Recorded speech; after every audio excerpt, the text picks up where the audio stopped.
नमस्कार, बहुत स्वागत है आपका। मैं हूं आपके साथ प्रशिता और आज हमारे साथ मौजूद है उत्तर प्रदेश सरकार से श्रम मंत्री स्वामी प्रसाद मौर्य जी। सर, आपका बहुत बहुत स्वागत है। सबसे पहले साथ बहुत बहुत धन्यवाद। उत्तर प्रदेश में चुनाव की तैयारियां जोरों शोरों से चल रही है। समाजवादी पार्टी छोटे दलों को शामिल कर गठबंधन कर भाजपा को चुनौती देने की तैयारी कर रही है। क्या भारतीय जनता पार्टी को लगता है ये चुनौती साबित होगी? भारतीय जनता पार्टी अपने एजेंडे पे काम कर रही है, जनता के बीच में जा रही है, किए गए चुनावी वादों को एक एक करके पूरा कर रही है और उसको अपने मुद्दे पर पूरा विश्वास है कि जिस तरीके से हमारे देश के यशस्वी प्रधानमंत्री माननीय नरेंद्र मोदी जी और उत्तर प्रदेश के कर्मठ माननीय मुख्यमंत्री योगी आदित्यनाथ जी के नेतृत्व में सबका साथ, सबका विकास, सबका विश्वास, सबका प्रयास संकल्प के साथ 2 दर्जन से ज्यादा कल्याणकारी योजनाओं के माध्यम से हम एक एक घर पहुंच रहे हैं। समाज के अंतिम पायदान पर खड़े हुए लोगों को विभिन्न योजनाओं से आच्छादित कर विकास के मुख्य धारा में खड़ा करने का प्रयास कर रहे हैं। अवस्थापना के क्षेत्र में बड़े पैमाने पर ऐतिहासिक काम हो रहा है। जिस उत्तर प्रदेश में मात्र अभी तक 3 इंटरनेशनल एयरपोर्ट थे, आज 7 इंटरनेशनल एयरपोर्ट की स्थापना की ओर हम अग्रसर हैं। अभी अभी पिछले पखवाड़े में ही 2 इंटरनेशनल एयरपोर्ट का उद्घाटन हुआ। कुशीनगर इंटरनेशनल एयरपोर्ट, जेवर इंटरनेशनल एयरपोर्ट शेष निर्माणाधीन है, उनका भी समय आने पर जल्दी उद्घाटन होगा। यही नहीं, आज हर जिले में एक मेडिकल कॉलेज की स्थापना की ओर तेजी से काम हो रहा है। जहां पहले मात्र कुल उत्तर प्रदेश में 7 मेडिकल कॉलेज थे, आज वहीं 59 मेडिकल कॉलेज स्थापित हो रहे हैं। पूर्वांचल एक्सप्रेसवे का उद्घाटन हो चुका है। बुंदेलखंड एक्सप्रेसवे की उद्घाटन की तैयारी है। गंगा एक्सप्रेसवे बड़ी तेजी के साथ उस पर काम चल रहा है और ये तो हमने केवल नमूने के तौर पर बताया। इसलिए जब हमें अपने मुद्दे पर भी विश्वास है तो विपक्ष क्या कर रहा है, कौन तैयारी कर रहा है, उसकी हमें कोई चिंता नहीं है। हम विकास के मुद्दे पर विपक्ष को हम कई बार धूल चटा चुके हैं। 2014 लोकसभा, 2017 देश की तमाम विधानसभाओं में और 2019 में फिर से लोकसभा में एक नहीं 3 बार विरोधियों को हम पस्त कर चुके हैं, धूल चढ़ा चुके हैं और हमारी फिर कोशिश होगी कि 2022 में भी हम विजय परचम लहराएंगे। मोदी जी, योगी जी सौगातों पे सौगात दे रहे हैं, जैसा कि आपने भी ये तमाम चीजें बताई, लेकिन विपक्ष ये कह रहा है कि धरातल पे कुछ नजर नहीं आ रहा है और अगर होता भी है तो सिर्फ चुनावी समय में। देखिए, कहने वाले अपने दामन में झांक के देखें, अभी 4.5 साल तक वो गायब थे। जब चुनाव की आहट आई तो सड़क पर निकलना शुरू किए। इसलिए अपनी कमियों को दूसरों पर थोपने के बजाय उनको आत्मचिंतन करना चाहिए। आज सत्तापक्ष पूर्ण प्रचंड बहुमत के साथ सरकार चला रही है। विपक्ष इतना कमजोर है कि सत्तापक्ष को घेरने में अभी तक पूरी तरह असफल रहा, विफल रहा। क्योंकि विपक्ष स्वयं मुद्दा विहीन हो चुका है, इसलिए सत्ता पक्ष का सामना करने की हिम्मत उसके अंदर नहीं है। भारतीय जनता पार्टी अनवरत जनता के बीच में रहती है, काम करती है, विकास का काम चलता है, कल्याणकारी योजनाएं चलती हैं। कहीं माताओं बहनों को उज्ज्वला योजना के अंतर्गत गैस चूल्हा सिलेंडर मिलता है, कहीं भाइयों बहनों के घर के अगवाड़े पिछवाड़े शौचालय का निर्माण होता है, कहीं अभी तक जो बस्तियां अंधेरी थी वहां निःशुल्क बिजली का कनेक्शन दिया जाता है। प्रधानमंत्री आवास, मुख्यमंत्री आवास के साथ साथ समाज के अंतिम पायदान पर रहने वाले लोगों को 5 लाख रुपए तक निःशुल्क चिकित्सा सुविधा से परिवार को आच्छादित किया जाता है।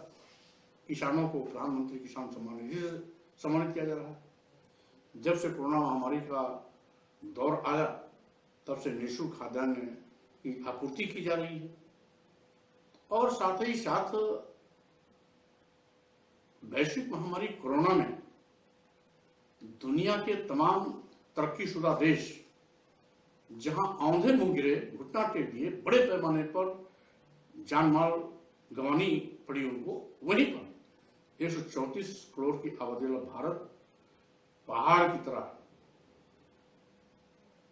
न केवल कोरोना महामारी का मुकाबला किया बल्कि उसको पस्त भी किया और मरने वालों की संख्या भी तरक्कीशुदा तमाम देशों की तुलना में बहुत दर में कमी भी लाई और विश्व का एक पहला देश है जिसने एक नहीं 2 कोरोना वैक्सीन भी दिया। इसलिए विपक्ष क्या कहता है वो हमें उसकी चिंता नहीं है। जन जन की आवाज में मोदी है, घर घर मोदी का काम बोल रहा है, जनता को विकास पसंद है, इसलिए जनता के मुद्दे पर फिर विजय पश्चिम हम लड़ेंगे। महिलाओं की बात आपने अभी की, उज्ज्वला योजना की। प्रियंका गांधी एक तरफ कह रही कि सिर्फ सिलेंडर देने से काम नहीं चलेगा। हाल ही में उन्होंने महिला मैनिफेस्टो जारी किया, दूसरी तरफ 40% सीटें देने का वादा किया गया है। भाजपा टिकट बांटने के मामले में देखें तो कितना खरा होता है? देखिए, कुल मिलाकर के हम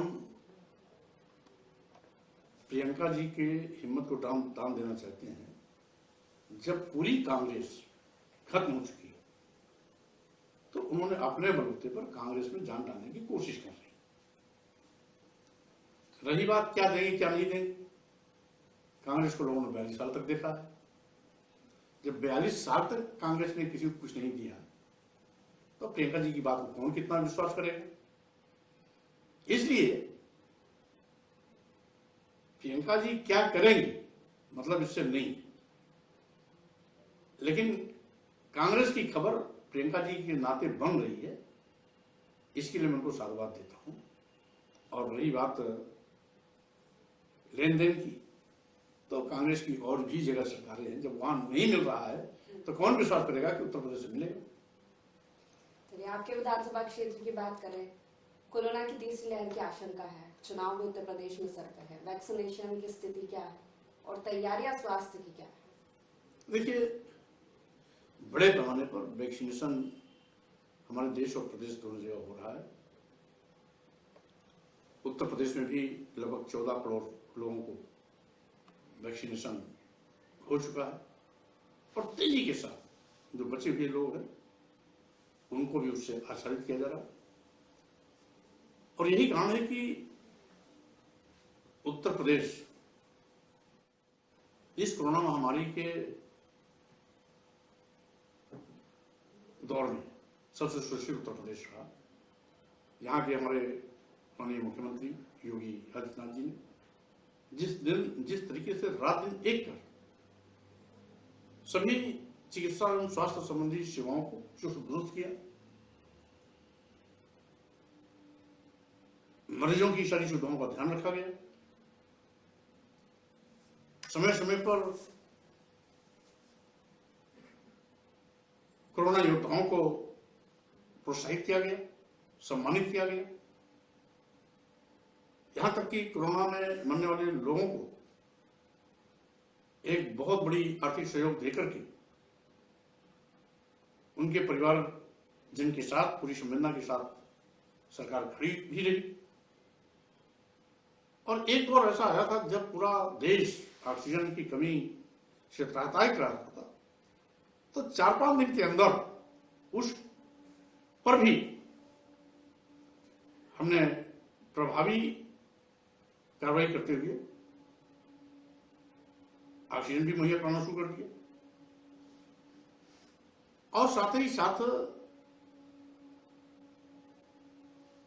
हमें पूरा विश्वास है कि पहले दौर और दूसरे दौर को जब हम निष्प्रभावी करने में कामयाब हुए हैं तो तीसरे दौर को भी हम निष्प्रभावी करेंगे। श्रम विभाग के आप मंत्री हैं, 2022 में क्या नई योजनाएं श्रमिकों के लिए? देखिए, श्रम विभाग आज अपनी ऊंचाइयों की पराकाष्ठा पर है। पूर्ववर्ती सरकार जहां केवल श्रम विभाग में एक योजना चलाती थी, संत रविदास शिक्षा सहायता योजना के अंतर्गत श्रमिकों को साइकिल दी थी। आज हम श्रमिक पुत्रियों और पुत्रों को जो पढ़ाई कर रहे हैं, 9वीं 10वीं 11वीं 12वीं, उनको साइकिल भी देते हैं और 17 कल्याणकारी योजना अन्य चला रहे हैं। पहले केवल एक योजना थी, आज हमारी 17 18 योजना चल रही है। यहां तक कि श्रमिक पुत्रियों की सामूहिक विवाह की जो हमारी योजना है, पूर्व सरकार ने उसको निष्प्रभावी कर दिया था। आज हमने 1,25,000 श्रमिक बेटियों की शादी बड़े धूमधाम से की, जिसमें 1 लाख बेटियों की शादी के लिए हम उनके घर पर जो शादी के कार्यक्रम आयोजित होते हैं उसमें 55,000 रुपए की आर्थिक सहायता देकर के उनको पोषित किया। और वहीं पर सामूहिक विवाह की व्यवस्था हमने चालू की, जिसमें 25,000 श्रमिक बेटियों की शादी बड़े धूमधाम से, बड़ी साज सज्जा और पूरे श्रमिकों के सम्मान के उम्मीद से भी ज्यादा हमने भव्य कार्यक्रम किए।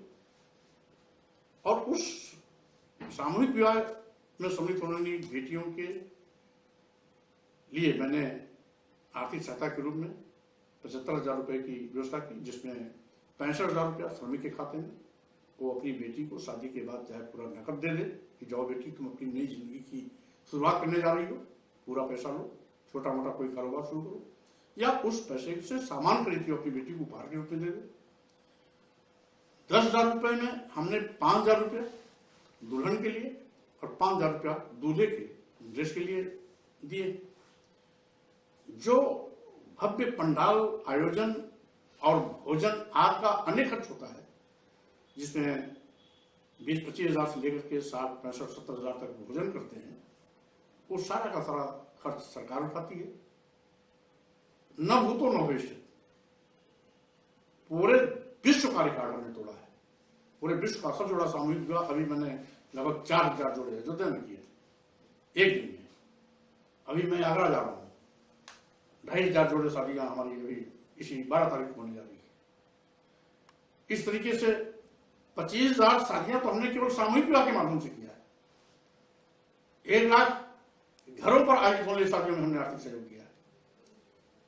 इसके साथ ही साथ आप श्रम विभाग की प्रगति का अंदाज इस मानक से लगा सकती हैं कि श्रमिकों के कल्याण के बोर्ड के लिए उत्तर प्रदेश भवन एवं अन्य श्रम निर्माण कर्मकार कल्याण बोर्ड का गठन 2009 में हुआ था।